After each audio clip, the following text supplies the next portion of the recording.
चलने लगी है। मुझे कुछ अजीब सा भी लग रहा है। नहीं बेटा, ये बस तुम्हारा वहम होगा। बच्चा समझकर सविता भाविक की बात को नजरअंदाज कर देती है। वो लोग अपने फ्लैट पर पहुंचते हैं। चलो चलो, अब आप दोनों जल्दी से फ्रेश हो जाओ, सोने का समय हो गया है। हाँ, क्योंकि कल मुझे इंटरव्यू के लिए भी जाना है। भाविक, राहुल और सविता कमरे में जाकर सो जाते हैं।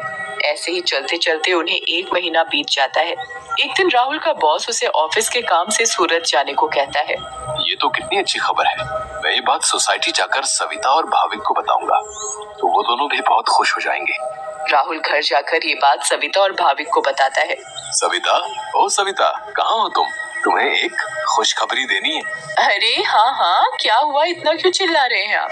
हाँ पापा, क्या हुआ? आप इतने खुश क्यों नजर आ रहे हो? अरे खुश ना हो तो क्या करूं, बात ही ऐसी है। अब आप बताएंगे भी क्या बात है? मुझे मेरी नौकरी की तरफ से सूरत ले जा रहे हैं। बहुत बड़ा प्रोजेक्ट है। अगर सब अच्छे से हो गया तो क्या पता वहाँ से आने के बाद मेरा इंक्रीमेंट भी हो जाए। अरे वाह, ये तो बहुत अच्छी खबर है। वाओ पापा, आप तो सूरत जा रहे हो। मैं भी जाऊंगा। बेटा, मैं तुम्हें अपने साथ नहीं ले जा सकता। और सविता, तुम मेरा सामान पैक कर दो। मुझे आज ही रात 12 बजे तक निकलना है। मैं बस कुछ ही दिनों के लिए जा रहा हूँ। सविता राहुल का सामान पैक कर देती है और राहुल उसी रात 12 बजे सूरत के लिए निकल जाता है। चलो भाविक, अब तुम भी जल्दी से दूध पीकर कमरे में सोने चलो। ठीक है मम्मी। सविता और भाविक अपने कमरे में चले जाते हैं। सविता तो सो जाती है मगर भाविक को नींद नहीं आती। बहुत तेज बारिश होने लगती है। भाविक बालकनी में खड़ा हो जाता है और बारिश के मजे लेने लगता है। वाओ, कितना सुंदर नजारा है। भाविक की नजर अचानक सामने वाले फ्लैट पर पड़ती है तो वहाँ एक मोमबत्ती जल रही होती है। ये क्या है? ये सामने से कैसी रोशनी दिखाई दे रही है? ऐसा लग रहा है जैसे कोई मोमबत्ती जली हुई हो।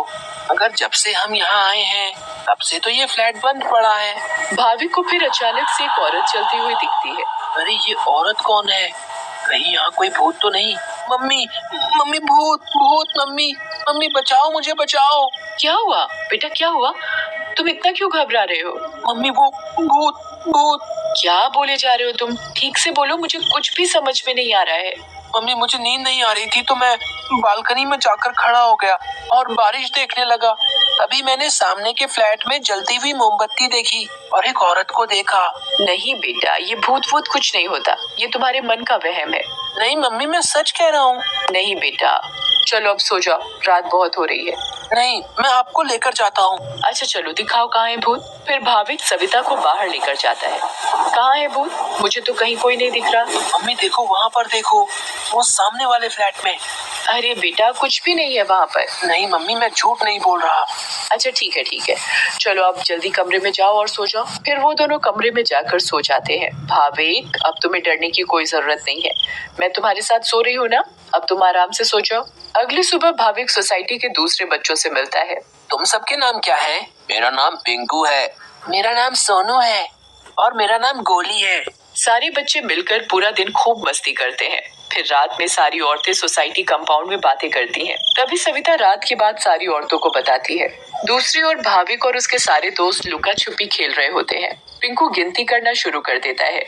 तभी सारे बच्चे इधर उधर छिप जाते हैं मगर भाविक खेल खेल में अपने फ्लैट के सामने वाले फ्लैट के दरवाजे तक पहुंच जाता है। उसे ये पता नहीं होता कि ये वही फ्लैट है जिसमें कल रात उसने एक औरत को जलती हुई मोमबत्ती के साथ देखा था।